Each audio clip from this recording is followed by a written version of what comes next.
Okay, Gold Derby fans, we are here today to talk about American Horror Story Roanoke, which I think is the best season they've ever done. I know that's kind of controversial, but we will see what you guys think. I'm here with Bob Pius, Rob Licuria, Tony Ruiz, and Rob. I'm going to come to you first because you were kind of hesitant at first, right? You didn't really like it, but now. That's right. Okay, Yeah, go but ahead. now Explain, things have changed. why didn't you like it? I thought it was great from the very beginning. I know, but sometimes I just don't trust you. But I was right on Louis Anderson, wasn't I? You were. I always start watching American Horror Story every single season, and I usually end up checking out at some point, except for Hotel. I think I watched 5 or 10 minutes, and then I just checked out completely. And that's just because of my own personal taste. It's just not my kind of thing. With this one, I was going to check out episode 2, and I remember writing to you, Marcus, and saying that. And you saying to me that I was completely insane. And I really have to just stay with it because it gets much better and it's the best season so far. Well, you were right, because I then just binged the whole season up to episode 8, which has just aired a couple of days ago. And I'm completely and utterly amazed about how original and different, unpredictable, meta this season is. And I do believe that it is better than Asylum, which to me has always been the pinnacle of American Horror Story. I really do. I just think, what on earth could they do next? Because I'm so in love with this. I think it's so scary. It's probably a bit too gory for me, but it's really scary and it's really, really well done. Right. So I think it's the best they've done. But Bob, you did a photo gallery for us, and I think you have it in. Is it your 4th favorite or 3rd favorite? I don't remember. 4th, I put it in. So why so hesitant? Well, I was really hesitant on it. I really liked the first, I guess I put Murder House first, then Asylum, and then 3rd I put Freak Show, and then I put this in 4th. I guess I put it there because, I really did like all those other 3 seasons. And this one I like just, I guess because I don't really know where it's going. And I didn't start watching it at the beginning. And then I was catching up on it. And honestly, the first 3 or 4 episodes were just kind of hard to get through, and I didn't get what was going on with having 2 people in each role, and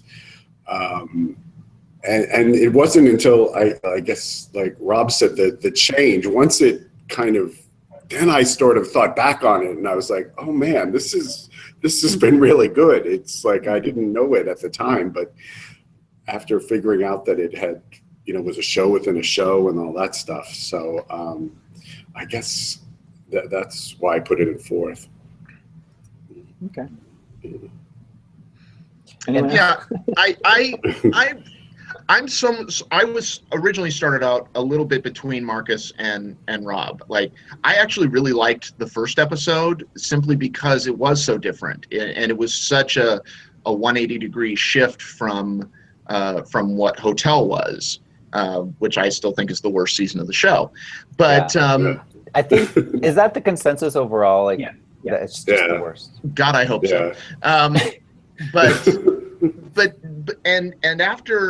then starting like episodes 2 and 3, I started to see some of what I thought at the time were like some of the character inconsistencies coming in, like particularly with Sarah Paulson's character. I was like, just not really buying that you would have that reaction. And then episode 4 was really hard for me. That episode seemed like a little torture porny to me, and didn't really go anywhere other than to just be gross and disturbing and to see what happened to poor Leslie Jordan. But then I stuck with episode 5, and then the shift happened in 6, and I started to think back, and I actually went back and rewatched the first 4. Wow. And I was like, okay, this totally makes sense why there are some these like inconsistencies. I'm really embracing the meta aspect of this show. And particularly starting with episode 6, they were doing something that I've never seen the show do before, which was surprise me, genuinely surprise me, and genuinely scare me. Yeah. And I think episode 8, I think Rob's exactly right. I was just in knots during that whole episode.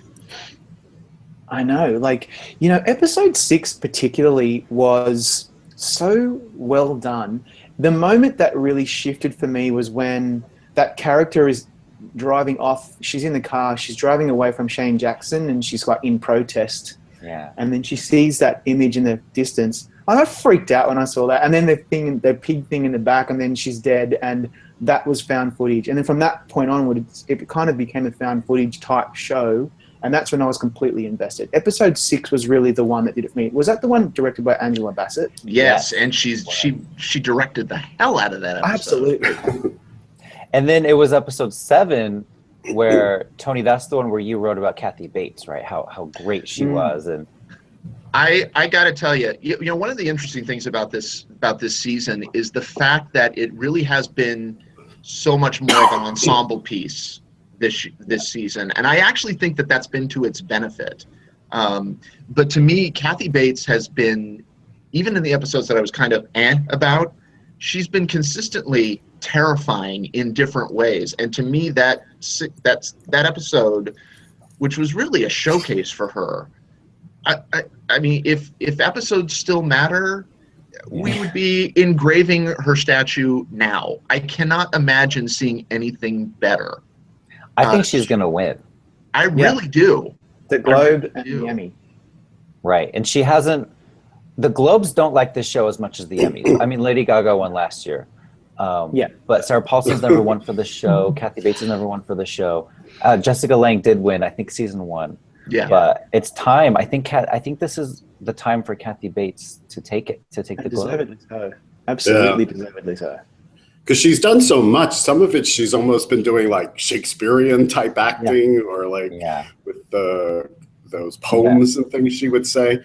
And then she played the actress kind of having the breakdown where we saw her on Hollywood Boulevard kind of like making a rumble with tourists and stuff like that. Right. I love the scene in the cellar where she's basically being both characters, like a Golem situation. Just going back and forth. And I think Tony's right about episode submissions. If they matter, we'll be talking about this in like 6 months about how she's got the best episode. She's got the best episode. And it has been an ensemble, like Tony said, because when it started this season, I don't know, for some reason, it seemed like it didn't have as much publicity or stuff because I didn't really quite like know like who was gonna, you know, you didn't know is Lady Gaga coming back or who's the star of it or anything or and it just kind of started. And I think that they did that consciously because there hasn't really been a star. It hasn't really been like, you know, Jessica Lange and then Lady Gaga takes over. Right. And I also noticed they don't really put the credits up at the beginning anymore. They put them at the end of the series. I love that. And so like you don't even know like who's still in it and who's guest starring and stuff like that. And it has made it a real kind of group. And it also, you know, if somebody's like top billed, you know, when Wes Bentley was the star of Hotel, you know, he's not going to get killed off or something. But this way it's made it like sort of anybody can kind of come and go. And like speaking of the credits, when I saw special guest star Finn Whitrock, I scratched my head. I'm like, he was in it? I rewound it. No, first I went on IMDb. I'm like, okay, who was he? He was playing the creepy Polk guy, the one that was with Lee. So well. Right, And I had to look that up last night. I didn't know who it was. Yeah. And speaking of that whole scene, that actress playing Lee, Adina Porter, is that her name? Yeah. She was spectacular. She has been consistently great all season. And then I was really wowed by her. She has been doing great work for years. She was really good on True Blood. She's been so great on this. Right. I hope she gets some recognition. She's one of those journeywomen actresses that have been around for a very long time, and we know her face. I think this has really kind of cemented her place as one of the very best actresses on TV. I will say she's not on the Golden Globes ballot. They only chose the quote unquote stars to submit. Yeah. And she's listed as a guest. She's listed as a guest star, which I don't understand because she's been in like almost every episode. Yeah. But I could see the Critics' Choice Awards singling her out. That's something I could see them doing. Because she deserves everything for this. Can we talk about your bestie, Marcus, just briefly? Sorry to interrupt you, Bob. Okay. We need to talk about Sarah Paulson because she has been doing such great work for so many years on this show and also on the OJ series. But this one in particular, I'm really impressed by her because she's playing an over-the-top actress. You can see that glimmer in her eye that that her tongue is firmly planted in cheek when she's playing this ridiculously self-obsessed older British actress. It's ridiculous and it's hilarious, but not to the point where we're thinking that she's doing a bad job. Like, I think that she is the absolute highlight of this series, even though Kathy Bates really knocked it out of the park. Sarah Paulson's really kind of held it together for the whole season, and once again has proven that really she's at the top of her game. Really, I'm so impressed by her. Sarah, if you're watching, it's only downhill from here. So I don't know how you can top this year that this 2-year cycle you've had from Freak Show to OJ and now Roanoke. It's just been incredible, and I think she's going to be in Feud as well, the next big Ryan Murphy FX show. Yeah, she's playing Geraldine Page. All right. Just makes me do cartwheels because I am the biggest Geraldine Page fanboy in the history of mankind. I never thought I would hear someone say, I am the biggest Geraldine Page fanboy, so thank you for putting that out there. I imagine at the Emmys then she will go supporting for Feud and lead for Roanoke. Yeah. So she can get 2. I don't know how much she'll be in Feud because I think Geraldine Page just figures into that with the Oscar night where she was one of the other nominees with Betty Davis was up for Whatever Happened to Baby Jane and Anne Bancroft won it, but Joan Crawford called Anne Bancroft and Geraldine Page, and that was back when they had people come in and accept them for them. So Joan Crawford befriended all the other nominees who weren't going to be there. So when somebody else won, she could go up on stage and kind of rub it in Betty Davis's face. So I guess that's how. Well, if Margot Martindale can win an Emmy for sitting at a table drinking coffee, Sarah Paulson can probably win for playing Geraldine Page. Please don't bring that up again. I know, my God. PTSD over that. No, but Sarah Paulson's. No, but what I wanted to say was one of the things with Sarah Paulson, she's kind of indicative of something that I also have really loved about this season, and that is the comedy aspect of it. There have been lines that have been so funny, and I'm sure it's intentional because like when she's saying last night, it was either last night or the night before, where she's like, I had so many more performances to give. Right. I was falling out of my chair laughing, and when she's like the last week's episode where she's saying, we're all gonna die in the most melodramatic, like Lifetime movie way. It was hysterically funny. Was it cricket? And go ahead. And even her accent is interesting because I don't know, like that sort of has made me. Not that I wanted to give up, but it makes me like anticipate more because I kind of feel like she's purposely doing a bad accent or something. I sort of feel like her accent might be like, she's a great actress, and I sort of feel if she was really playing a British person, she might have a little bit better accent, and where it's almost like the over the top accent almost makes me think, is there going to be another reveal that she's an American actress playing a British actress? She's or from something? Hoboken. Yeah, that's right. I don't know if I'm just. She's a secret Polk. My favorite lines have been, I think it was Cricket. He was in the Uber driver. He was with the Uber driver, and he's like, "Have you ever heard of gay for pay?" and then I like the Kathy Bates. Her final line, when she's getting killed by the butcher, and she's like, "I just wanted to be on TV." I mean, that's so our society. Like that's what people. I mean, my favorite line is when Sarah Paulson's character runs into the bathroom after Lily Rabe has killed herself, and she's like, "I feel like a part of me has died." Make it all about her. It's so funny. It's all about her. Yeah. So what? But there is an absurdity to this season that I think. It just has a different tone to it, and it makes it so it adds entertainment Yeah. to, the one thing about Asylum, which I think most of us pretty much agree is the top one or two of this series, is that Asylum was so bleak and so dark, but this has a different feel to it that I think gives it just a higher entertainment quality. I'm enjoying the hell out of it. Yeah, I can't wait to see it. Yeah. There's only 2 episodes left. Where do we think it's going? I mean, I was trying to count up in my head who's still alive. So we have There's 3. There's 3. I thought there were 2. Okay, Sarah Paulson, Sarah Paulson, Adina Porter, Angela Bassett. We don't know where she is. Oh, right. and Wes Bentley just came back. And then we see Wes Bentley. So. And what the hell is that? What's going on there? He had the pig head on. So what do we think?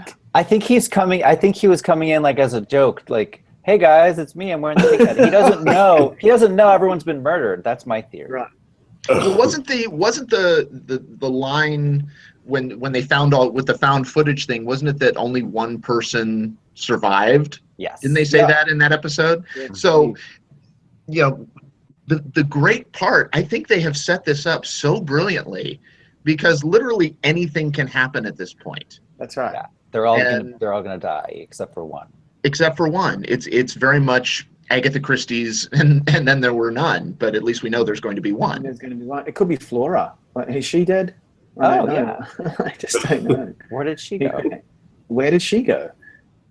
You know what I love, the answer to that question is I have no freaking clue. I don't know what's going to happen in the last episodes, and that really excites me because, I mean, I can say that for a lot of other series and mini-series and so forth that have aired over the last few years, but this is just, I'm so excited to see where he's going to take us and where it's going to end, because I have just been gobsmacked this whole last 2 or 3 episodes, just completely floored by how entertaining it has been.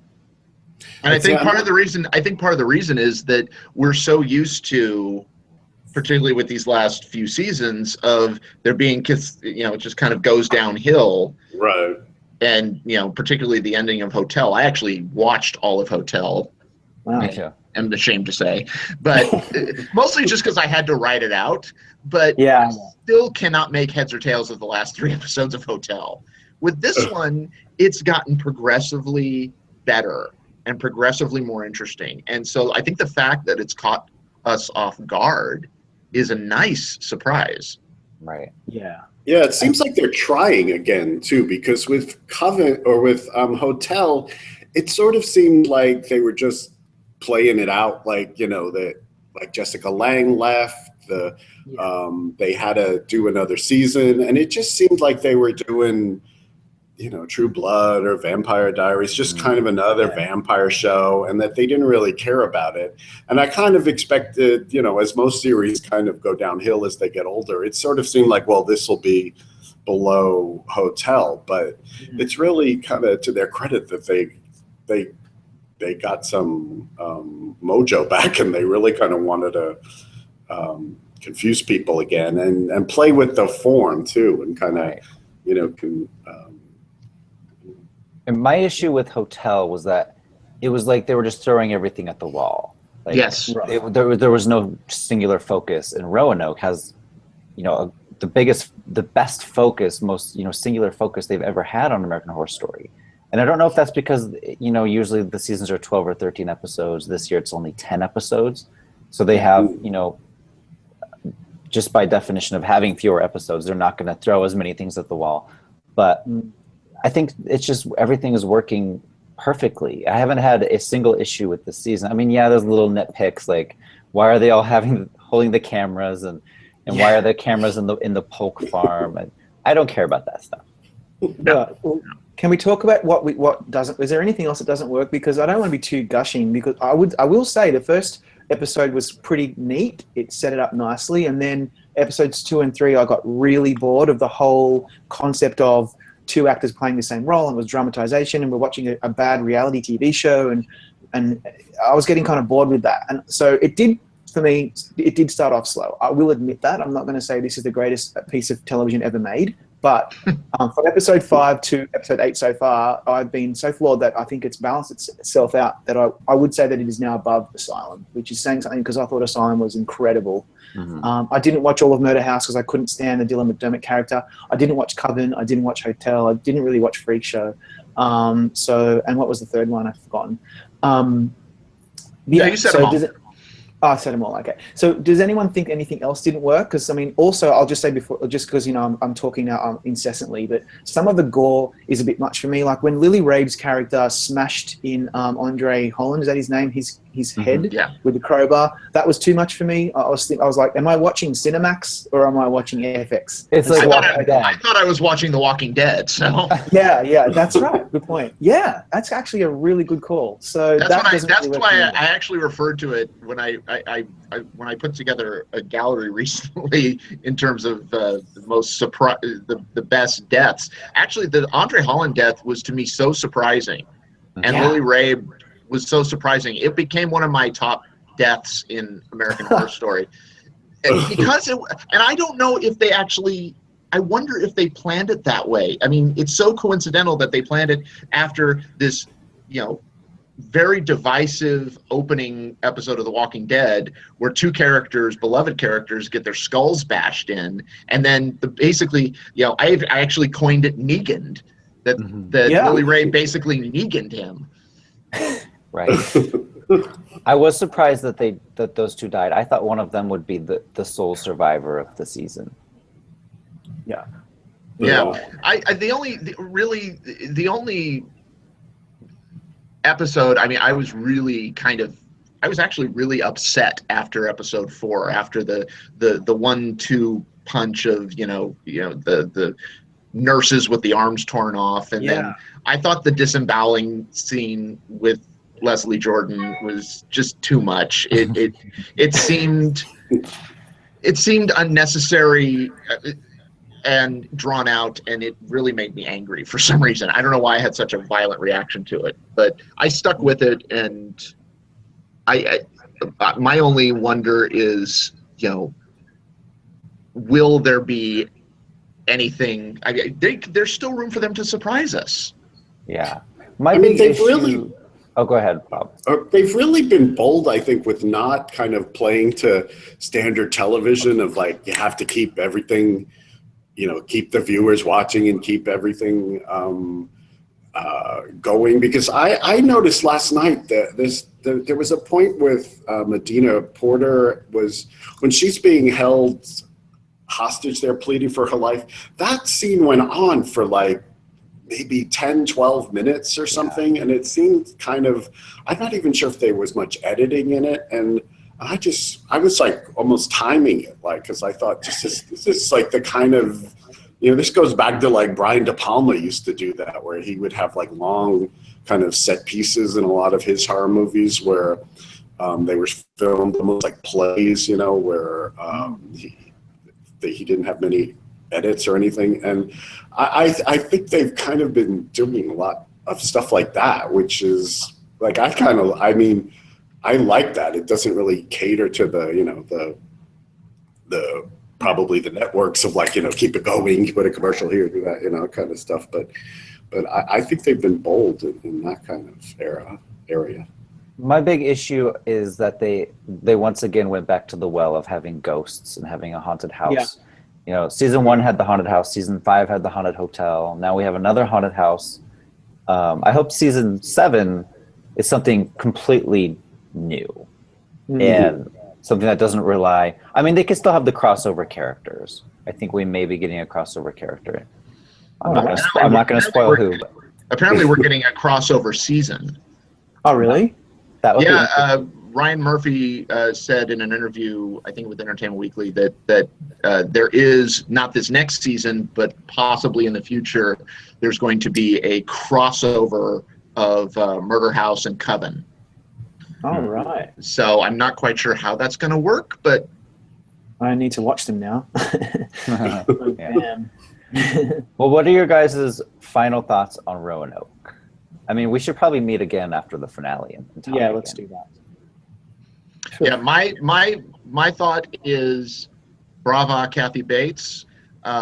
and I'm so confused and excited about what the last 2 episodes have in store. I have no idea. I couldn't even begin to predict. Oh, and one more thing. Anything that brings Robin Weigert back to my television, because I'm a massive Deadwood fan, she was terrifying. And the only person who could be more terrifying than Frances Conroy. Yeah. I loved both of those versions of the mama character. Yeah.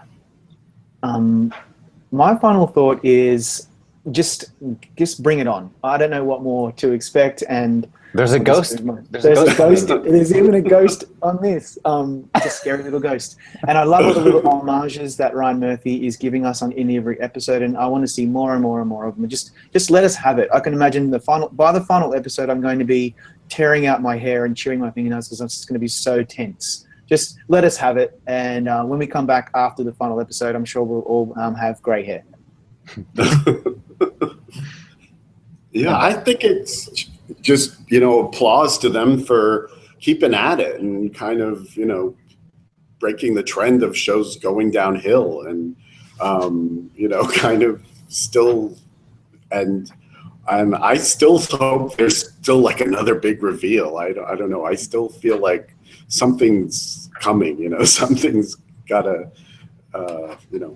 another kind of overlay or whatever it is. So I hope they have something going there.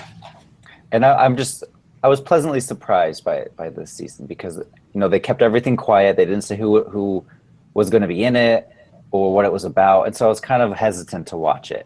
And it really exceeded all of my expectations, and I think it's going to make my top 10 list of 2016. I have a feeling. Yeah, absolutely. All right, we'll see everyone after the finale in 2 weeks or a week and a half. 2 weeks. 2 weeks, yeah. Yeah, a week and a half. Cool.